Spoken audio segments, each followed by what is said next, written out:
Welcome back to part 2 of the RIP podcast. You're going to love this bit, bitches.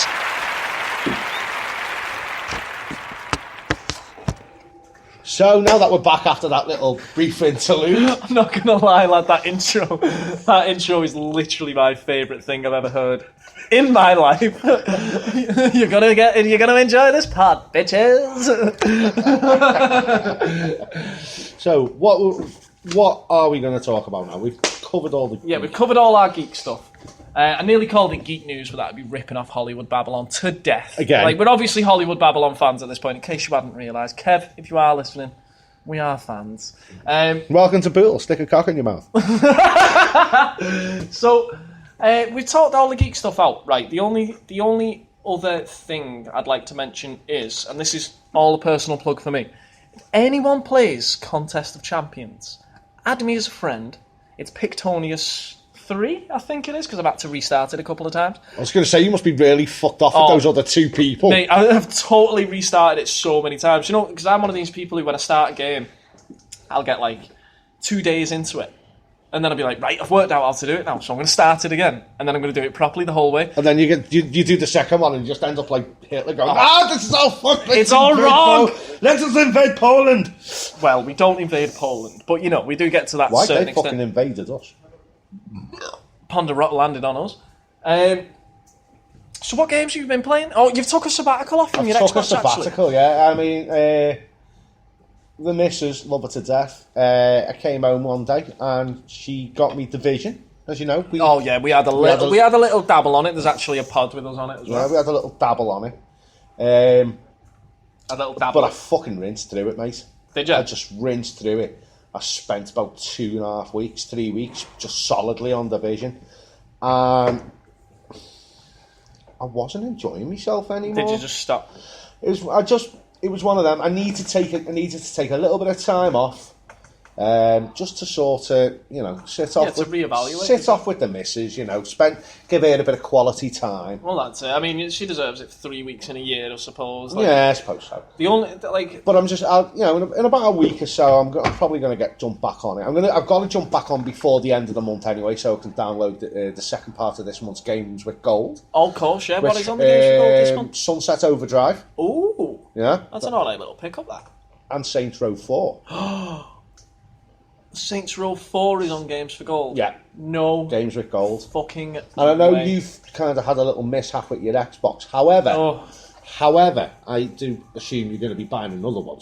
Yeah, very soon, as soon as possible, in fact. Get onto, and this is for anyone out there who hasn't downloaded it just yet, get onto xbox.com, sign in with it, and just go and download it from the site, and it'll go into your games waiting to download. Oh, that's awesome. Yeah, I'll definitely be doing that then. So as soon as I go back online, I'll be jumping on with that. I think a couple of the lads at the SBS, we're going to be jumping on, having a bit of a horde mode. Oh, that'd be good. And also, we've all picked up Ghosts, because it was only like a tenner. Oh, have you? I grabbed Resident Evil a couple of months ago, and just didn't really. It just didn't hit.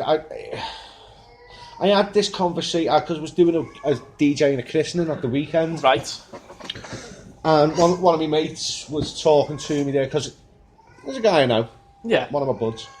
So I was like, I'm friends with like most of his family, so I was chatting outside and he was like, oh yeah, I'm into my handhelds right now and blah, blah, blah. Yeah. And he was saying that he sometimes he can't be bothered with the latest. He's more of a retro game. Yeah, I totally retro get that. gamer. I totally get that. And I get it as well.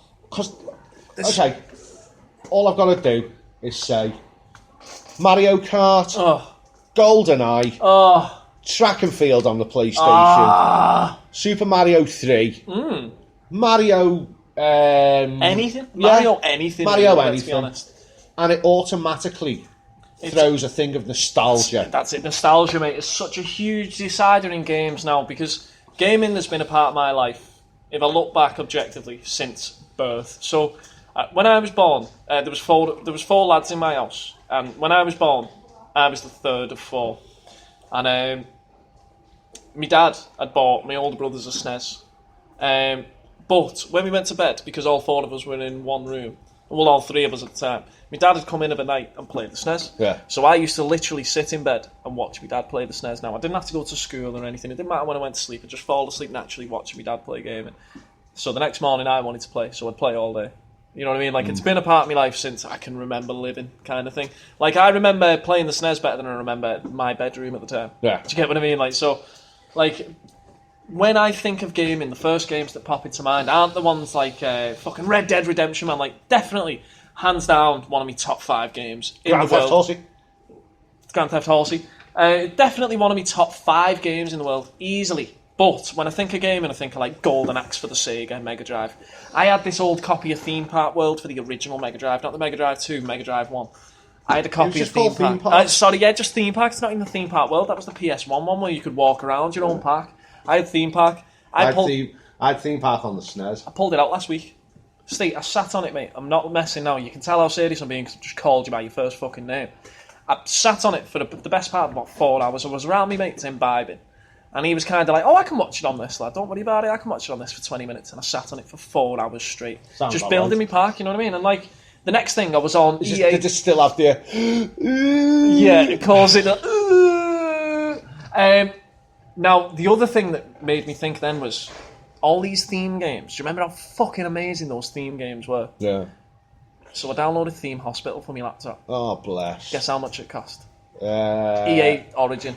So it's going to be a bit more inflated because it's EA. Fuck, it's EA. It's probably 30 quid. Nah, lad, only 4 quid on it. 4 quid, right, and I swear to you now, like, me and Twiggy were saying this, that's the mate I was with, sorry. Me and Twiggy were saying, like, I will buy any game for £60 as long as it's £60 worth of game. Now, I bought Abe's Odyssey, the remake, for your Xbox One. I bought it for 20 quid. It's 60 quid's worth of game to me.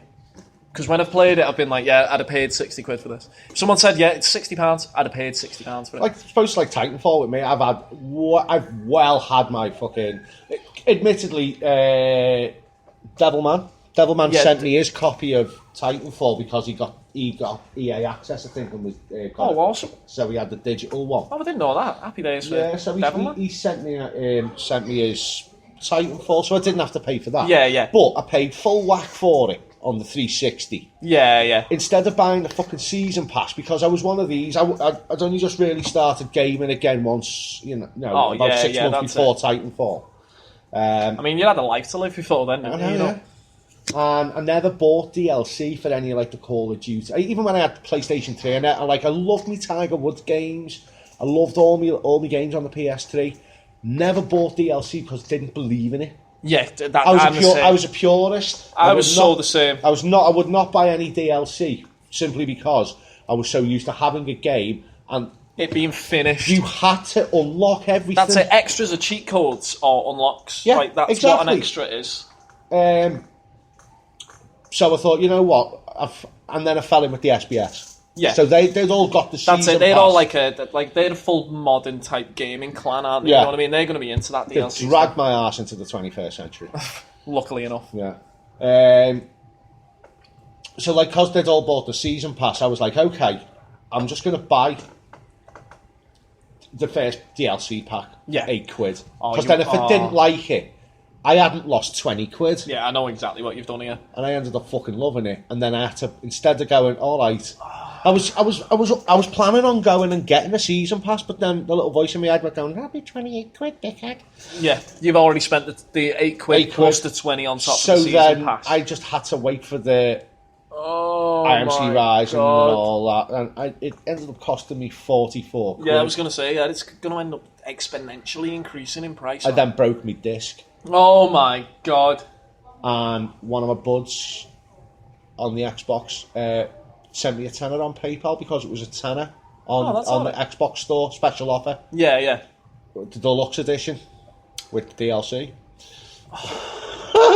Fucking hell. So I ended up spending overall near 80 quid on Titanfall twice with the DLC. Three times over on one piece of DLC and twice on the others. No, because it was free on the Xbox One. Right, I just nearly used distro in a Bulbasaur as something. All right. But what was I going to say to you then? It's like, and it kind of, it sort of takes me nicely onto my weekly segment, which we didn't cover in part one. Oh my god, I totally forgot we wanted to talk about this thing. I'm so glad you brought that up. Yeah, and it's my weekly segment of It Makes My Bumhole Moist. It makes his bumhole moist. And this week's moist bumhole goes to a certain Mr. Vince Zampella. This is Vince Zampella. Now, that name is familiar, but you'll have to regale me with the tale. He was one of the creators of the original Call of Duties. Right, okay. He then left whoever to go and work to go and work for either EA or Respawn. And they've announced that there will be a reveal at the EA table on E3 on June 12th. Which isn't far off at all. Of Titanfall 2. So, yeah. The teaser trailer got leaked onto YouTube. Really? Yeah. And it shows Graves. I think it's Graves. It's either Graves or Blisk. Why'd you say... You sound like, fucking what's his name? Andy Serkis in Ultron. Do you know Ulysses Claw, the dude that they get the vibranium off? Yeah. You sound exactly like him. Is that just a South African accent, is it? Yeah, I think so. Yeah, it's another thick South African accent. My name is Blisk. Yeah, that's literally because all I think of is comics. Yeah. Right, so... But it goes through a little thing. Goes through, whatever. Yeah, like a montage type thing. Yeah, sort of goes black, fades out, comes out, right, and you see like this drop pod. Right. It's just slowly zooming in on the drop pod, then you see Titan's legs, and then a fucking great big sword. Shut the front door, Titanfall 2 could feature Titans with swords. I can go on my streams. Oh my god, here comes Gladys. Look at the size of her chopper. Titanfall 2, the massive blade edition. Do you know, if they have massive swords on them, Steve, that's going to sell a disc to me. Yeah. I'm telling you now, mate. Like, I know that and sounds also really there's going to be like a new pilot ability that depends on that as well. It hasn't... There's nothing set in stone. It's all speculation at the minute. The only thing that is set in stone is that there will be a reveal on the 12th of June, I think it is. The only thing that bothers me about that, who does the Dynasty Warriors series? I know that sounds really odd, but you'll see the point when I get to it.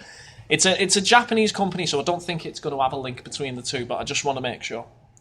No, because Dynasty Warriors. The people who do Dynasty Warriors, whatever it's called, tomato, do the Gundam Wing series. Now, the only issue I was having is just in case they've updated the Gundam Wing series for the modern day.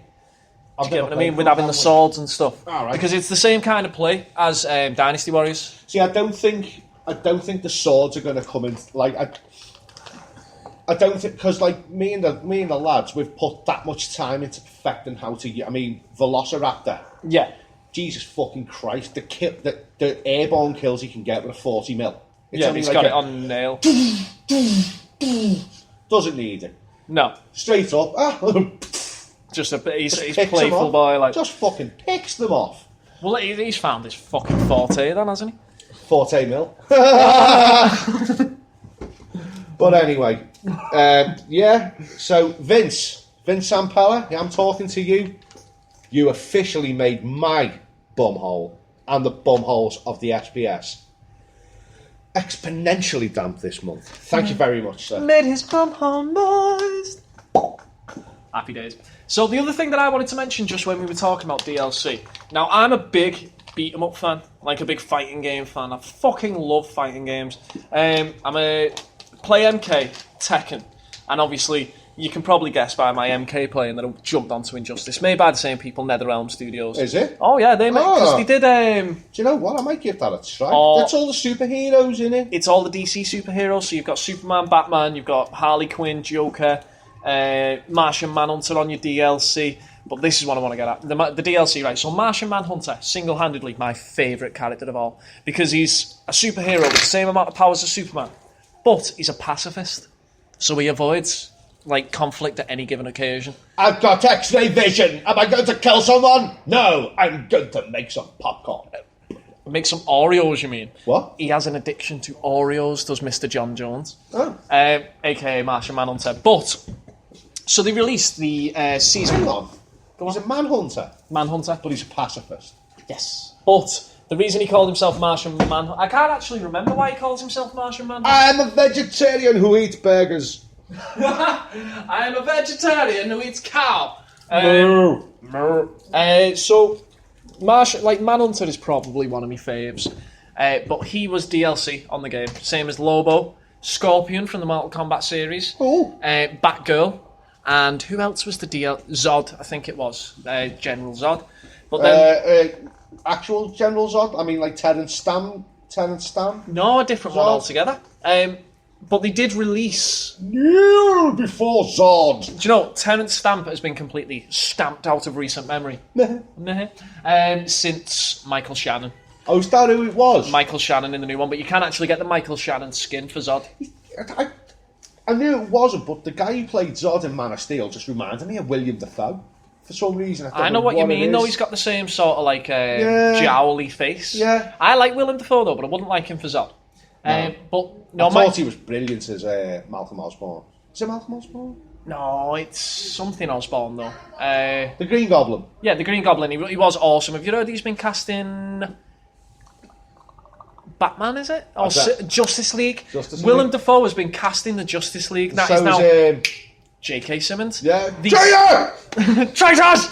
That is the second Spider-Man alumni to be cast in Justice League. I love that I've just pulled the word alumni out of my arse. But yeah, it's the second Spider-Man alumni. All we need now is Tobey Maguire to get cast and actually killed on set, like on The Crow.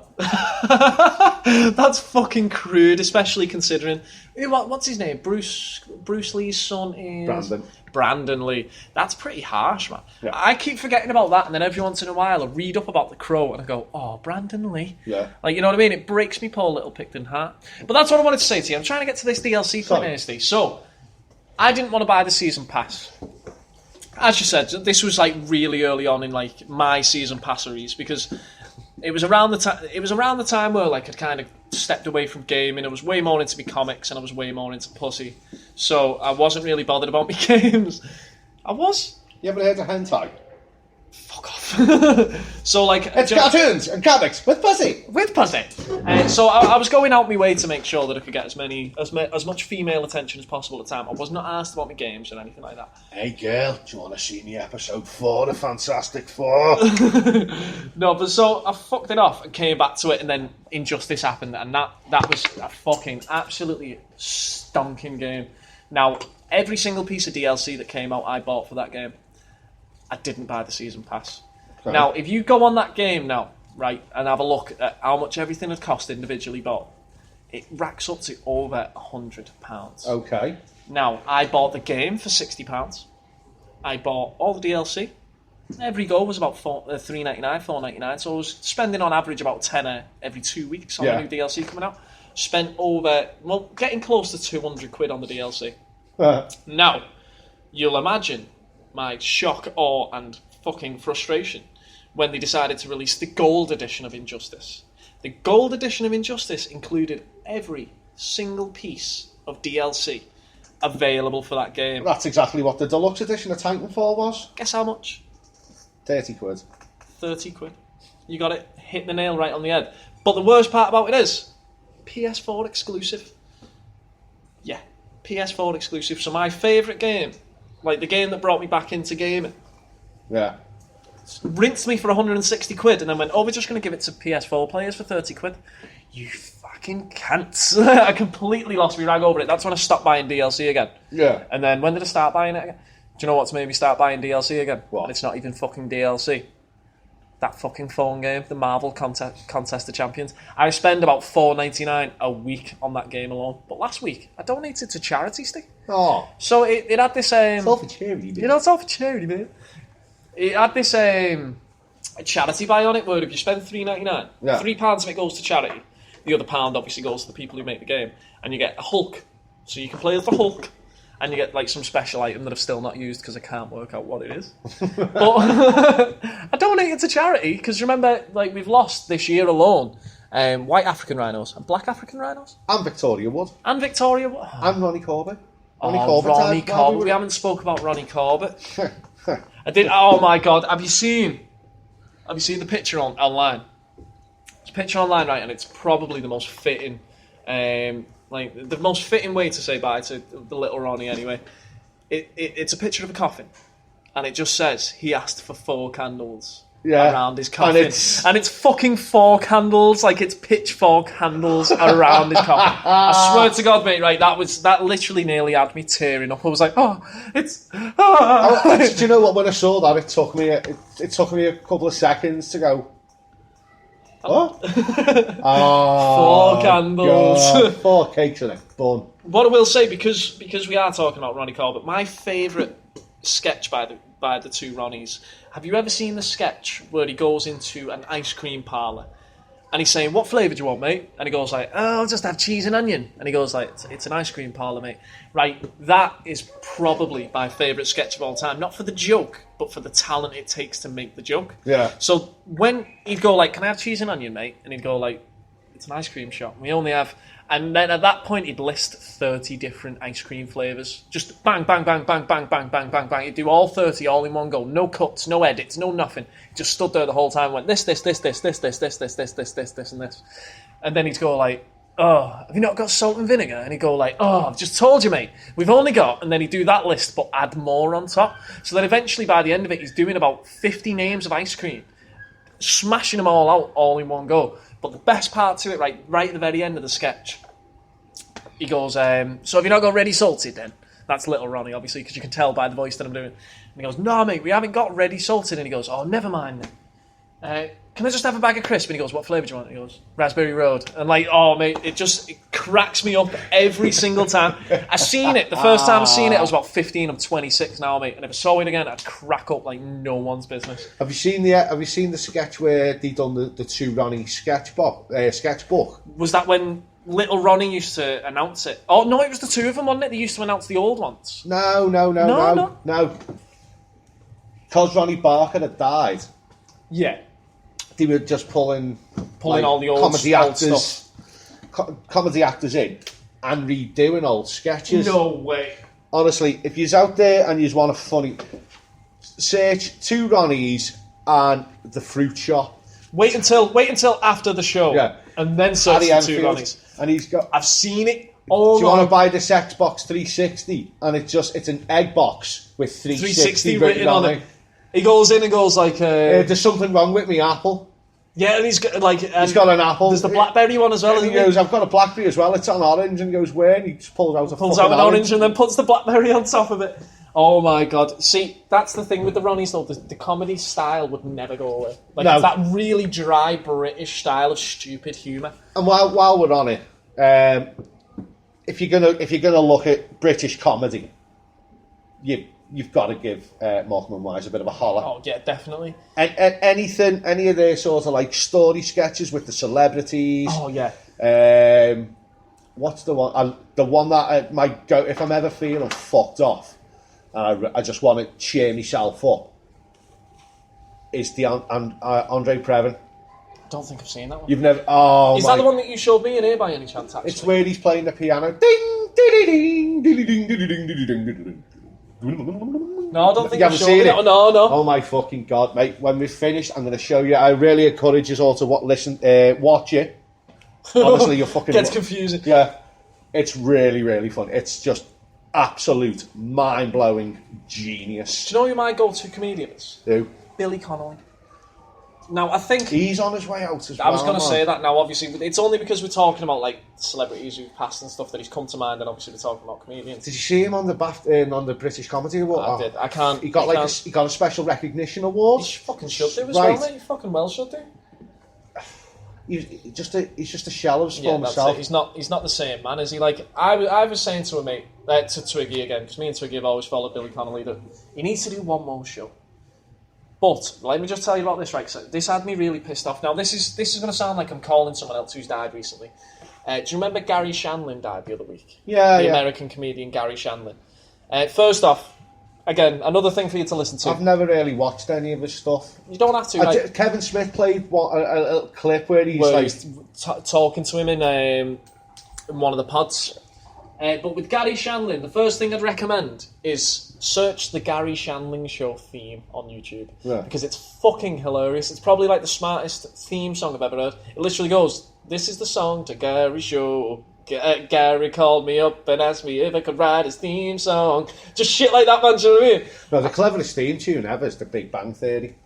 If you listen to the entire version of it, it's brilliant. See, I think I'm dead clever because I know like the whole universe in a hot dance bit, and then you smash out the other half of it. And I'm like, oh, I like Steve. Thanks, mate. Dawn of Man is really not that long as every galaxy was formed in less time than it takes to sing the song a fraction of a second, and the elements from me. You know too much. You hold on to like weird information though. But so Gary Shandling, he's on this interview with Kevin Smith. And he says to him, like, oh, I'm trying something new. Instead of going up on stage with a set, I'm going up and I'm just telling stories and letting it come from a really natural place. It's really new, it's really experimental. I just kind of want to see where it goes. And I thought, bitch, Billy Connolly's been doing that since the dawn of his career. I don't think Billy Connolly has ever walked onto a stage with a set, and Gary Shandling's like, yes, it's very experimental. It's never been done before. Oh, what a shot. I know, yeah. If you're all out there again, YouTube Quarantine by Billy Connolly. Which one's the Quarantine one? It's his rip-off of Tammy Wynette's Divorce. I know which one you mean. Another one, do you know, fuck me, man, we're sending everyone on wild goose chases here, but this is a really good one. Have you ever heard his depressing song? No. The one where he's on about the... There once was a boy named something. Mate, it's just the most depressing song you've ever heard in your life. He says that I wanted to write like a really sad song, so I fucking did. And it's amazing, man. He tells this story, he says, like, every sad song has to have, like, a cripple, an old dying granny, and, do you know, like, a disaster. So he writes this song, lad, that's got a cripple boy, a dying old granny, and a disaster in the middle of it. It's fucking genius, man. Absolutely genius. Billy Connolly was not only, like, a really good comedian, he was a really good musician as well, a musician-comedian as well. Yeah. He kind of, like, crossed all the boundaries when it comes to that sort of stuff. Billy Connolly's a legend, though, but I think he'll go this year. If we're gonna start a Deadpool, he's gonna go this year. Yeah, well, I certainly wouldn't have put Victoria Wood on there. No, mate, that's astounding, isn't it? Yeah. We're bringing ourselves down now, lad. Would you like to say goodbye to the good people? Yeah, we've got a couple of minutes left, so we may as well wrap it up. Let's plug it. Yeah. So, Steve, how can we keep in touch with yourself? You can keep in touch with me on Twitter at @red.bear. I shall also be launching season 2 of the R8B Twitch channel. Oh! Yes, season 2, which should be coming later on this month, so twitch.tv/red.bear. Happy days. Go and give us a cheeky little follow. I like the sounds of that. Matt? So if you want to catch hold of me, you can get me on Twitter, even Snapchat now. I'm on the Snapchat. You can get me on Twitter, Snapchat, Instagram. That's all at Pictonius. That's Pictonious. You can also catch me on Twitch, same handle, twitch.tv/Pictonious, and on YouTube as well, which is exactly under the same banner. If I have to spell it again, you're a dickhead, not me. But if you do want to keep in touch, just get in touch with us on those outlets. Otherwise, pop in next week to listen to the next episode of the Red Hot Inhuman podcast. Thanks so much for popping in this week. What was the sign off? It's been like a month since we've been here. Don't know. You know the rest. Yeah, you know the rest. See you later, peeps. Take fun. Let's go. See you, bitches.